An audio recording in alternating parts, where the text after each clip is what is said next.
Good morning, everyone. Thank you all for being here.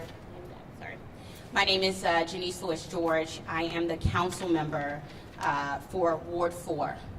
I'm here today standing in solidarity with our community that has been grieving for our neighbor, Karon Hylton-Brown, demanding justice and accountability. It's been over 285 days since we lost Karon. Within days of Karon's death, the whole city saw what happened to him. We had body-worn camera footage, eyewitnesses' accounts, videos from neighbors' homes, all showing that Karon was chased on a moped through narrow streets and alleys in Brightwood Park by police cars in clear violation of MPD's no chase policy. He then crashed into another car and died. All of this because he was riding a moped on the sidewalk and not wearing a helmet. The officers who broke MPD's own policy to chase Karon were placed on paid administrative leave while the U.S. Attorney's Office investigated what happened and decided whether to press charges against the officers. It's been 9 months, 9 painful months for our community waiting for the U.S. Attorney's Office to make its decision, even though the videos are all on Twitter for the whole world to see on display. The delay is unnecessary and it's inexcusable. And because DC has a law saying that police officers cannot be disciplined or terminated while the USAO investigates, there have been no consequences for the officers involved in Karon's death. In fact, the Office of Police Complaints and the Metropolitan Police Department can't even begin to investigate an officer until after the U.S. Attorney's Office decides whether it will act. Officer Sutton is still at home collecting paychecks instead of being disciplined for what he did. Does anyone think it would take this long for the U.S. Attorney's Office to make a decision if the situation was reversed? If Karon had somehow done something that led to a police officer losing his life, do you think that we would still be waiting to press charges 9 months later? Absolutely not. U.S. Attorney's Office, we're here to tell you to get your act together. We're here to demand that you stop delaying justice and accountability.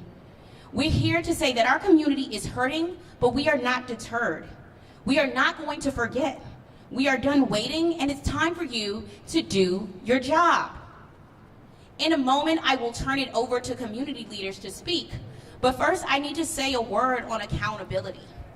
We need to name the people who have caused this inexcusable delay and that have the power to stop it. The person in charge right now is acting U.S. Attorney Channing Phillips, acting DC U.S. Attorney, who let his office drag this on investigation for months now, though he knows how our community is grieving and demanding justice. I have written to acting U.S. Attorney Phillips 3 times since taking office in January to ask about this investigation. The only answer I have ever received has been that the investigation is still ongoing. When we talk about investigations, what's involved in investigation? As a former Attorney General, I know Assistant Attorney General, what's involved in investigation is collecting evidence. But here, they had the evidence on day 1. They have the videos from people's homes. They have the body-worn camera. They have footage from many of the small businesses who were there. So what is stopping this investigation? This investigation? The evidence is right there. Being a public servant means fulfilling your duties in service to the people. Your office has not done that and has made the pain and grief of Karon's loved ones even worse. A new permanent U.S. Attorney for the district has been appointed, and his name is Matthew Graves. Mr. Graves, I hope and pray that by the time you're confirmed to this position, this investigation will have been completed. But if not, I expect this to be a top priority for you to resolve. Our community has waited long enough. U.S. Attorney General Merrick Garland, you had time to go out to National Night Out last night in D.C. I hope you also have time to check in with your USAO here in D.C. and ask them why they are sitting on an investigation that should have been completed months ago. What does justice mean to the Department of Justice? I know it's not this. This goes all the way up to the top. President Joe Biden, you talk about wanting police reform and police accountability. You want to pass the George Floyd Justice and Policing Act, which we all want to happen. But here we see your own Justice Department is preventing justice and preventing accountability in the city where you now live. I have to mention DC statehood because in this city we talk about DC statehood and a lot in the right to make our own decisions. I can think of no better example of why we need statehood than federal prosecutors who weren't elected by DC residents, weren't appointed by the people we elected, and aren't accountable to DC residents, and who are delaying justice for our community for so long. If you believe in DC statehood, you should also stand with our community and demand an end to this endless investigation so there can be accountability. I want to make another point.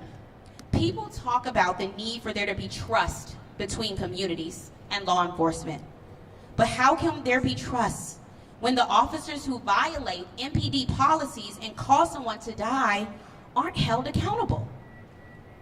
We are talking about the need to stop gun violence in our city. It is plaguing us, and we need to save lives. But what message are we sending when our own government doesn't value Black lives enough to finish Karon's investigation? We had a shooting in Petworth last month with several eyewitnesses, but none of them would tell the police a thing about what happened because there's no trust in our communities right now, because they don't see officers being held accountable. There has to be a change, and it needs to happen now. Later on, I will talk about legislation, but first I want to give Karon's family, Karon's community, an opportunity to speak. And then I will talk about some of the legislation that we're working on to demand accountability in this case. But I just think it's so important in this moment when we talk about, how we move forward from police reform and police accountability. Trust builds respect. Accountability builds respect. Our community has been waiting on October. This is a cloud hanging over our head, and we cannot move forward until there is some accountability and some justice. And the U.S. Attorney's Office has the ability to do that and has not done that. We are asking for action now. I've written 3 letters. We have done everything we can to beg for this U.S. Attorney's Office to do their job. An investigation that has been endless, not ending, with all the evidence we need to pursue it. It's unacceptable. Our community is still mourning. We are trying to move forward, but we cannot do that. U.S. Attorney's Office, please do your job. I'm going to call to the podium right now Perry Red, who's a former ANC commissioner over the area in which Karon Hylton-Brown was killed. He has been in touch and in communication with Karon's mother, family this entire time.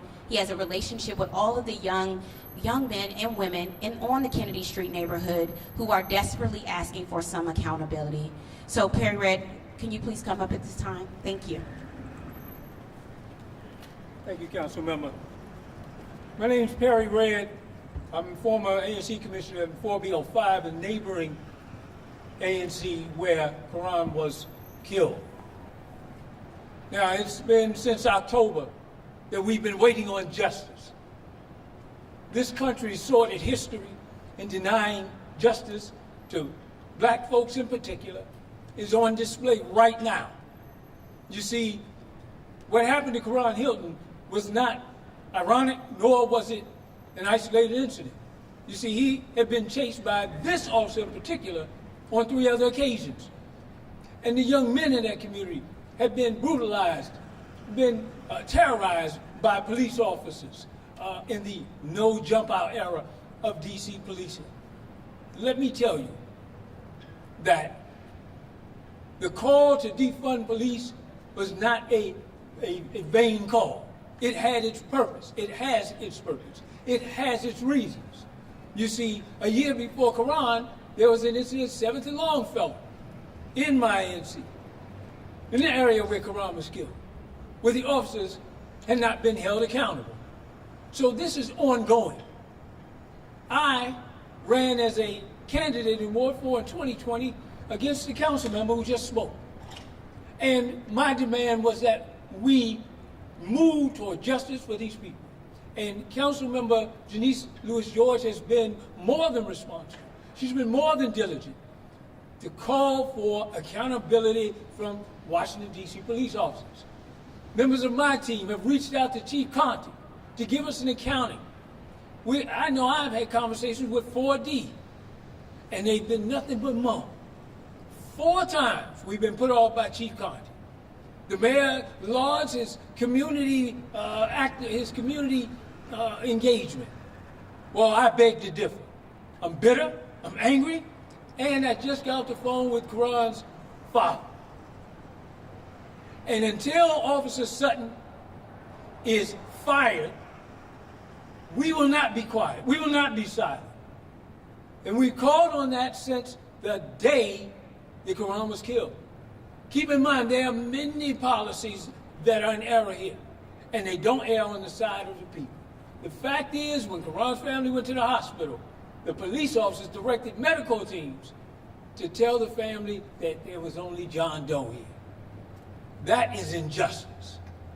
And we're sick and tired of being sick and tired. 4D asked me to tell the people not to tear up their police station. Listen, there will be no guarantees of peace when there is no guarantee of justice.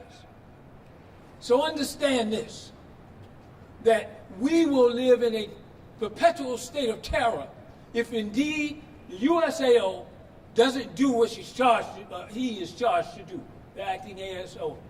And yes, the council member is correct. Statehood is a barrier, and statehood is a must. And every DC resident who does not agree with the concept of fair and equal treatment in this country is an idiot. And I'm here to say that. It is a fact that we need to have every right of every citizen. We need to have 2 senators and a representative, and we don't have it. And I believe it's only because of the hue of my skin. Now, I may be wrong, but prove me wrong if that's the case. We are calling on an answer to the council members' letters. If not, we want a disposal of our police chief, of the USAO, and eventually in November, next November, the mayor. This has been hurtful, it's been harmful, and it's been just a total miscarriage of justice. And the time for us to change it is now. If not then when? And if not now, then when? The family wants me to tell you, Washington, D.C., justice has not been delivered. That man's still on the payroll.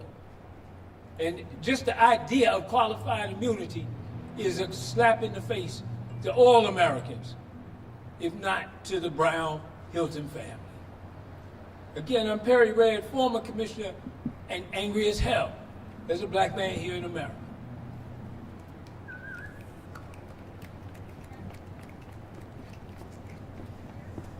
Good afternoon, everyone. My name is Lisa Gore, and I'm a commissioner with ANC 34G. I represent Single Member District 3G01, which serves the communities of Hawthorne and Barnaby Woods.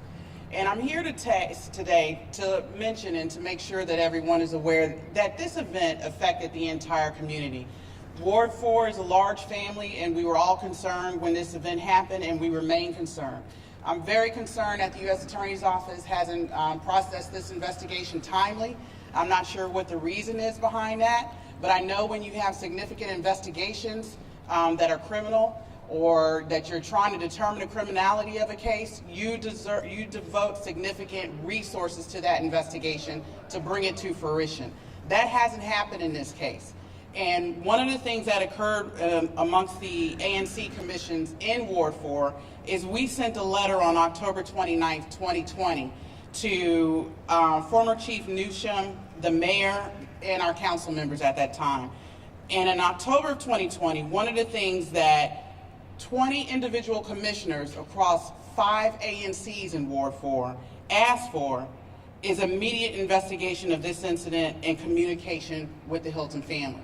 So we're not satisfied with the response that we've received from MPD or the U.S. Attorney's Office, And we want to make it clear, it's not just that immediate family. This is a big incident that affected the entire community. And the entire community is watching your response. And we'll judge your actions based on that. So I just want to make that clear. We'll continue to be concerned, and we continue to want to see this investigation move forward, and that accountability is held for these officers. And that's an important concept. Councilmember George mentioned that. You can't have trust and you can't build trust in your community if you don't have accountability. And this process being delayed is continuing to victimize the family. So how is a community supposed to build trust with the system?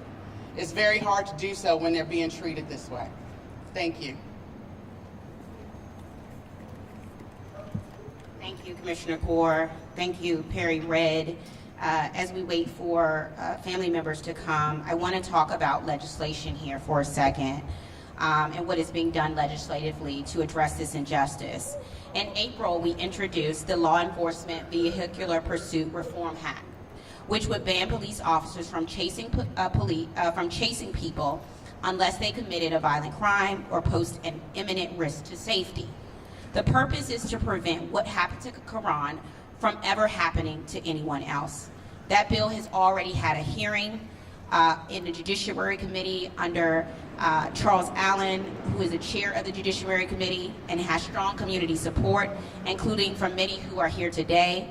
And I'm hoping we can get this bill passed in the fall.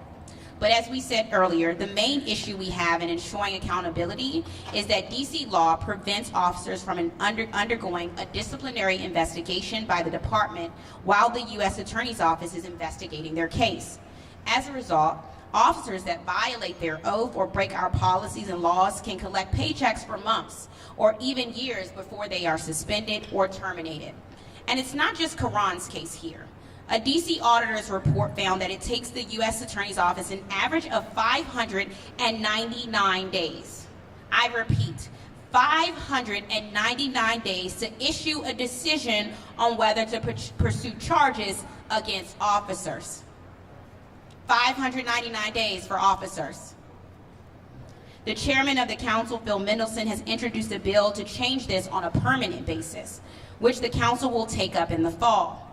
But we are not going to wait for permanent legislation because this is a process that takes months, and already too many months have gone by. If the U.S. Attorney's Office doesn't finish the investigation by the time we have our next legislative session, I will introduce emergency legislation to allow disciplinary investigations in cases of police misconduct to proceed even before the U.S. Attorney's Office issues a decision. Justice delayed is justice denied, and our community is done waiting. Accountability is essential. It is not optional. And we're going to do everything we can to get justice for Karon Hylton-Brown so that our community can heal, so his family can heal. Thank you, everyone, for being here. We will be here until Karon's family gets here, and we will be looking to talk with the U.S. Attorney Office and the investigator of this, who's leading this case, the U.S. Attorney who's leading this case, and find out what more investigation needs to be done. All the evidence has been there since October of 2020. Thank you. Are you going to take questions?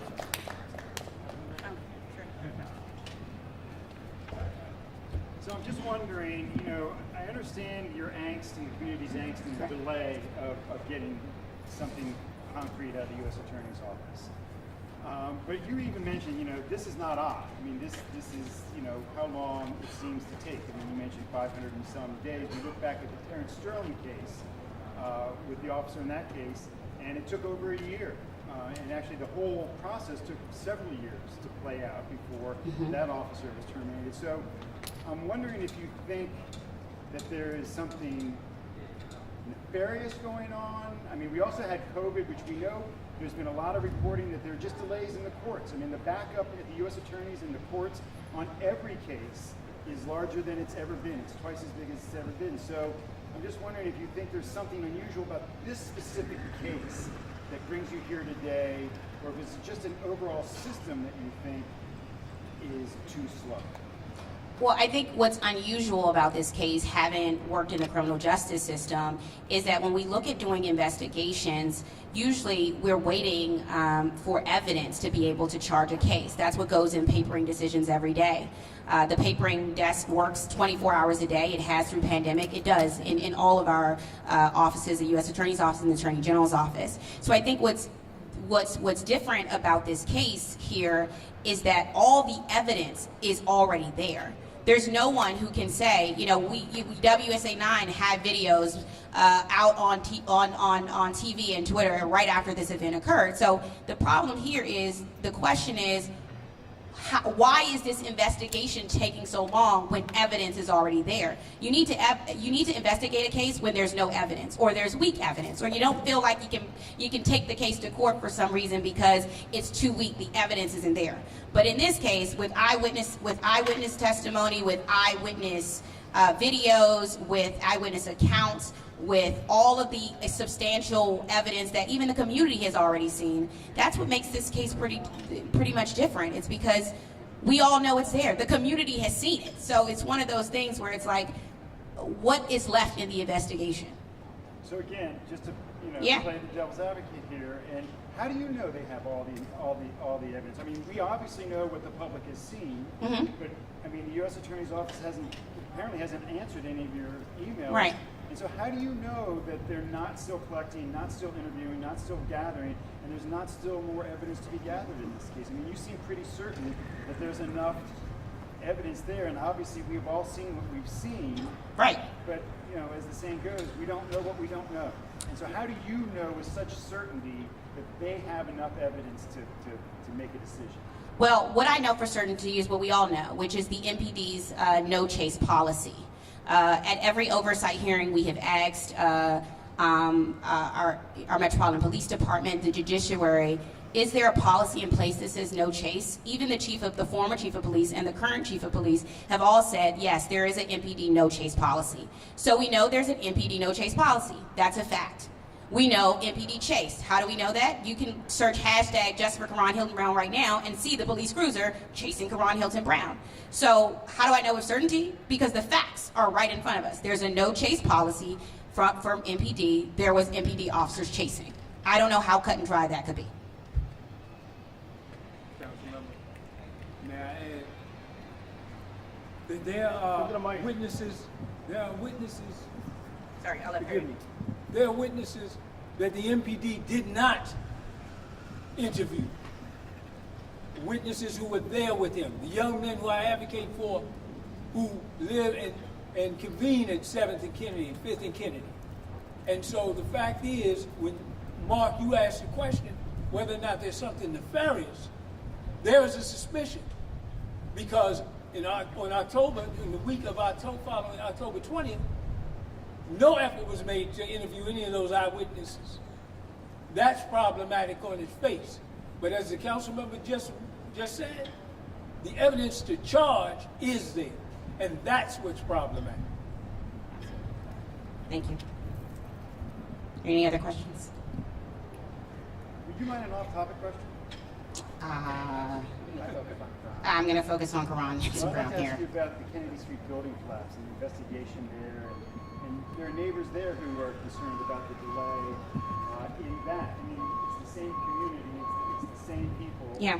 And they're living with a pile of rubble, and they've started the forensic deconstruction this week.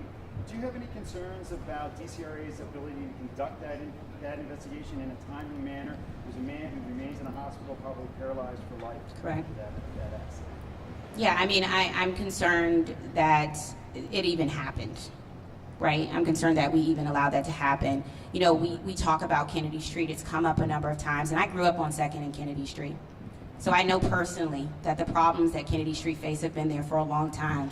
I grew up there. My mother had to worry about me walking to the CVS, walking to school, my brother walking to and from school. So Kennedy Street has been my home.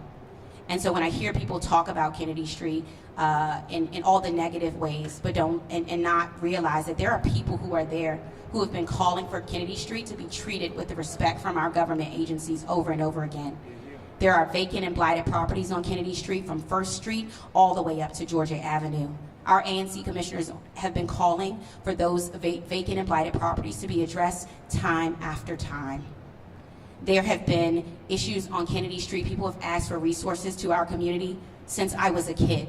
We've been asking for resources, opportunities for the young people who are on Kennedy Street to have jobs, to have access. Kennedy Street was declared an opportunity zone for developers. And so what you see is a lot of developers have taken that up and decided to build on Kennedy Street. So there's opportunities for developers, but not opportunities for the young black and brown men and women who grew up on Kennedy Street and who are on Kennedy Street right now. So yes, I am concerned with the issues that involve DCRA. How does vacant and blighted properties come into a situation when we talk about how do we deter gun violence, right?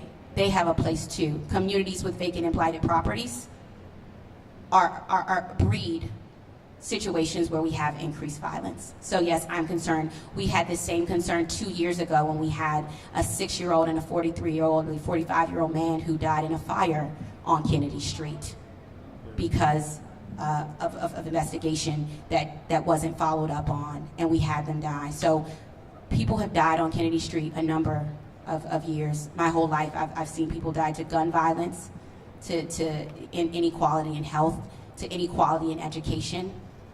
My elementary school was closed, right?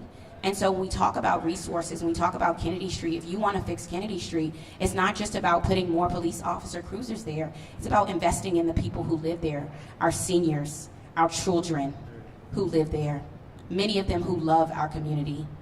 There is nothing wrong with the Kennedy Street community.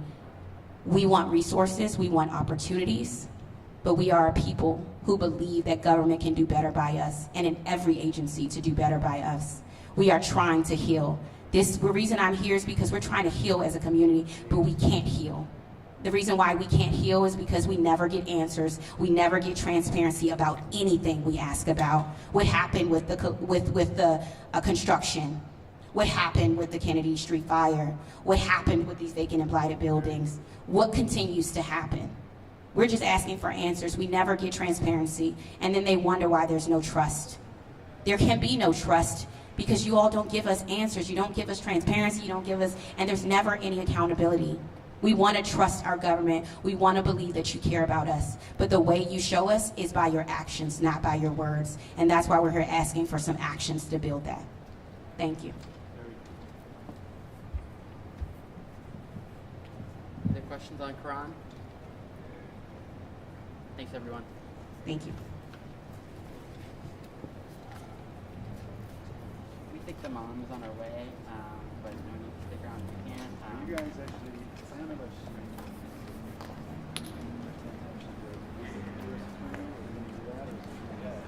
we reached out. We're probably gonna have a meeting with them this afternoon, but that's sort it out. Yeah, and then one more thing. Oh, there will be resolution, yes. And another thing, we had Dion investigation.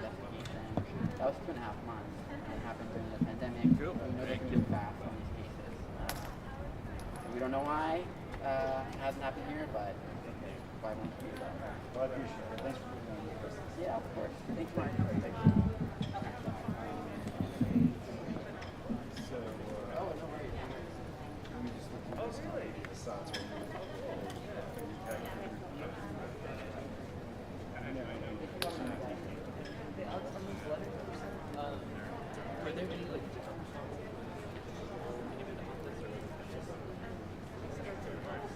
We've only got one response. I think all the letters went out, but I don't know if the president is as you're asking. Because I would just I'll check on the dates. I think most of the letters went to the room was now in place, and we only got one response. Like